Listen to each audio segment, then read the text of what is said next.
নমস্কার। আজকের ভিডিওতে থাকছে এই বছর জন্মাষ্টমী কেমন ভাবে সেলিব্রেট করলাম আর পুজোর প্রিপারেশন কেমন ছিল, স্পেশালি তালের বড়ার রেসিপি। আশা করি ভিডিওটা আপনাদের ভালোই লাগবে, শেষ অবধি দেখার অনুরোধ রইল। আর যদি ভালো লাগে প্লিজ লাইক করবেন, শেয়ার করবেন আর সাবস্ক্রাইব করবেন। আর অবশ্যই কমেন্ট বক্সে জানাবেন যে ভোগে পরের বছর আমি আর কি কি আইটেম অ্যাড করতে পারি। বেল আইকনটা ক্লিক করতে কিন্তু ভুলবেন না, যাতে আমার পরের ভিডিও নোটিফিকেশন আপনার ফোনে দেখায়। ভোগ রান্না শুরু করছি তালের বড়া দিয়ে। তো ফার্স্টে 4টে তাল নিয়ে নিয়েছি। তালগুলো বেশ ভালো বড় আর নরম, করতে কোনো অসুবিধা হয়নি। 4টে তাল মানে হচ্ছে 12টা আটি। তো সেটা ছাড়িয়ে নিতে হবে প্রথমে, এক এক করে প্রত্যেকটা আটি ভালো করে ছাড়িয়ে নেব। খুবই নরম ছিল আর মিষ্টি তালটা। ভালো করে ছাড়িয়ে নেওয়ার পরে দেখুন এরকম এতটা তাল বেরিয়েছে। কারণ বড়াটা বেশ বেশি করেই করতে হয়, অনেক জায়গায় দিতে হয় ভোগের প্রসাদ, অনেক বাড়িতে যায়। আর আস্তে আস্তে সব এক এক করে মিলিয়ে নেব। নারকেল, আমার ছেলে তো বসেছিল নারকেলের জলের জন্য। এবার নারকেলটা ফাটিয়ে নিলাম, কুড়িয়ে নেবো আস্তে আস্তে করে।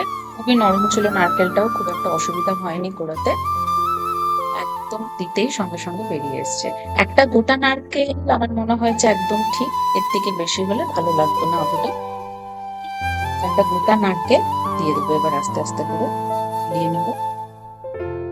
ছোটবেলা থেকেই দেখে আসছি যে কেমন ভাবে তালের বড়া হয়, সেই থেকে শেখা। মা বানাতেন, ঠাকুমা বানাতেন। ময়দা দিলাম হিসাব মতন, পুরোটাই আপনি আপনার হিসাব মতন দেবেন আপনারা। এবার সুজি দিচ্ছি। ছেলে আমাকে কলাটা দিল, ওর দায়িত্বে ছিল কলা আর দুধের প্যাকেট, ঠিক টাইমে নিজের দায়িত্বটা পালন করেছে। কলাটাও দিয়ে দিচ্ছি। আমি এর মধ্যে 6টা কলা দিয়েছি। কলা আপনি দিতেও পারেন, নাও দিতে পারেন, এটা পুরোটা আপনাদের উপর ডিপেন্ড করছে। আমি দিই, আমার মনে হয় কলা দিলে বড়াটা না খুব নরম হয়। আর একটু খোয়া ঘি, যতটা মিষ্টি নরম মচমচে করা যায় আর কি। একটু কাঁচা দুধ দিয়ে ভালো করে মেখে নেব। কলার মধ্যে কিন্তু আমি চিনিটা ভালো করে মেখে নিয়েছিলাম, তাই আলাদা করে আর চিনি দিতে লাগেনি। ভালো করে মেখে নিতে হবে। ভালো করে মেখে নিয়ে কিছুক্ষণের জন্য রেখে দেব, কারণ সুজিটা তো ফুলবে, সুজিটা ফুলতে সময় দিতে হবে। এবার ভাজাগুলো করে ফেলি। 5 রকম ভাজা দিচ্ছি। কুমড়ো ভাজা, পটল ভাজা, কাঁকরোল ভাজা, আলু ভাজা, ভেন্ডি ভাজা। তা আপনাদের যেরকম মনে হয় আপনারা সেরকম ভাজা দিতে পারেন। আমার মনে হয়েছে যে আমি এই 5 রকম ভাজা দেব ঠাকুরকে। 5 রকম ভাজা আস্তে আস্তে সব কেটে নিয়েছি। জন্মাষ্টমী পুজো আমি ছোটবেলা থেকেই করি, অনেক ছোট থেকেই আমি কৃষ্ণ পুজো করি। এবার সেটা নিজের মতন করি, কখনো আমি ওরকম পুরোহিত ডেকে পুজো করিনি।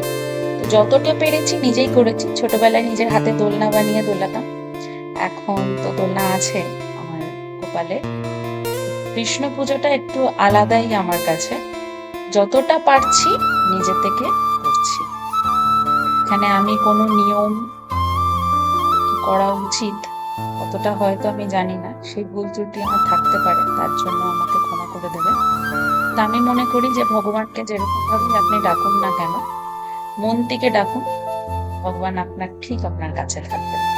এবার আস্তে আস্তে আমি পনিরের জন্য আলুটা কেটে নিচ্ছি। আচ্ছা, একটু পনিরের তরকারি করবো, পনিরগুলোকে কেটে নিচ্ছি এক এক করে। খুব একটা বড় পিসও রাখবো না, খুব একটা ছোটও না, মাঝারি সাইজের পিস রাখবো। আগে থেকে কাটাকাটি গুলো করে নিলে রান্না করতে সুবিধা হবে।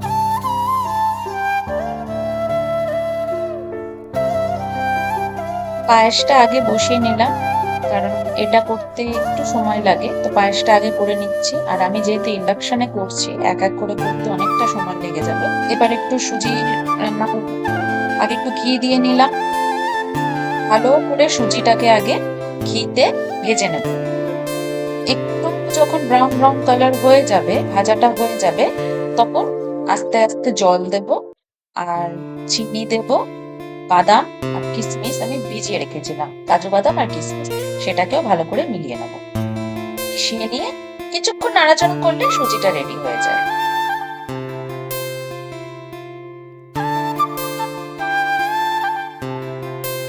ঝটফট এবার ময়দাটা মেখে নিই, লুচিটা আগে করে রেখে দেবো। একটু জোয়ান দিচ্ছি, তেল, ভালো করে ময়দাটাকে মাখতে হবে।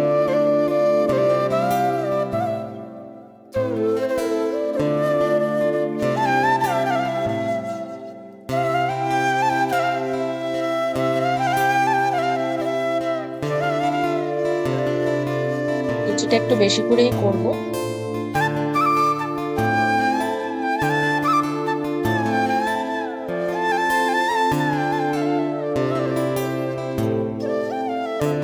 তেলটা গরম হতে আগেই দিয়ে দিয়েছি, এক এক করে লুচিগুলো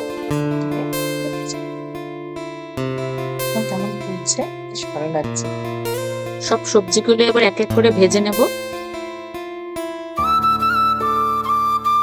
পটলটা ভাজতে একটু সময় লাগতে পারে, সব থেকে বেশি সময় লাগবে কাঁকরোলটা, তো পটলটা আগে দিয়ে নিচ্ছি। ইন্ডাকশনে রান্না করছি, কিন্তু অসুবিধাটা কি হচ্ছে, আজকে ইন্ডাকশনের সুইচটা একটু গন্ডগোল করছে, মাঝে মাঝেই মোড চেঞ্জ হয়ে যাচ্ছে। আমি ঠিক করেছিলাম যে গ্যাসে করব, সব রকম ব্যবস্থাও করেছিলাম, কিন্তু একটা অসুবিধার জন্য সেটা করতে পারলাম না। তো ইন্ডাকশনে এক এক করে আমাকে করতে হচ্ছে, তাই অনেকটা সময় লেগে যাচ্ছে। আগের বছরও করেছিলাম, কিন্তু তখন ইন্ডাকশনটা এতটা প্রবলেম ক্রিয়েট করেনি, আজকে অনেকটাই অসুবিধা হচ্ছে। তো কতক্ষণে রান্না শেষ করতে পারবো বুঝতে পারছি না।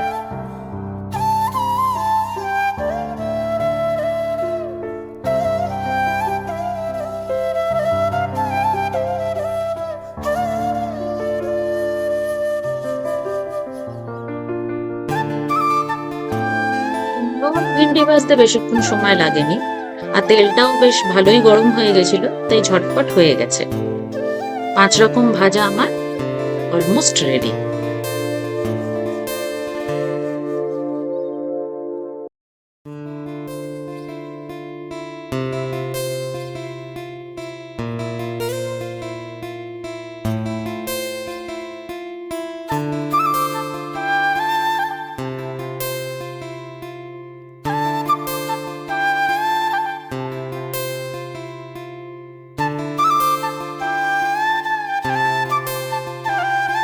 পনিরটা বানানোর আগে নুন হলুদ মাখিয়ে আর একটু চিনি দিয়ে ভালো করে ভেজে নিয়েছিলাম। এবার তালের বড়ার পালা। এতক্ষণ ভেজানো ছিল, অনেকটা ফুলে গেছে, দেখতেই পাচ্ছেন আপনারা। ছোট্ট ছোট্ট করে তেলের মধ্যে দিয়ে ভেজে নিচ্ছি, যতটা শেষ করা যায়। এখন রাত 10টা বেজে গেছে, শেষ মোটামুটি। পুজোর সময় এই বছর রাত 12টা থেকে 12টা 45, এখন 12টা বেজে গেছে। আমি পুজো শুরু করে দিলাম। প্রথমে ঠাকুরকে ভালো করে স্নান করিয়ে নেব এবং সবাই মিলে ঠাকুরের কাছে প্রার্থনা করি যেন সবাই সুখে থাকে, সবার জীবনে যেন সুখ আসে।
মিশ্রি আমার গোপালের খুব প্রিয়, সবাই জানেন। কৃষ্ণের খুবই প্রিয় মাখন আর মিশ্রি, কিন্তু আমি সাদা মাখন পাইনি, তাই আমুল বাটারই ইউজ করছি। ননি কিনে এনেছিলাম মিষ্টির দোকান থেকে, সেটাও দিয়েছি। ভোগটা সাজিয়ে নিয়েছি, এবার আরতির পালা। হরে কৃষ্ণ।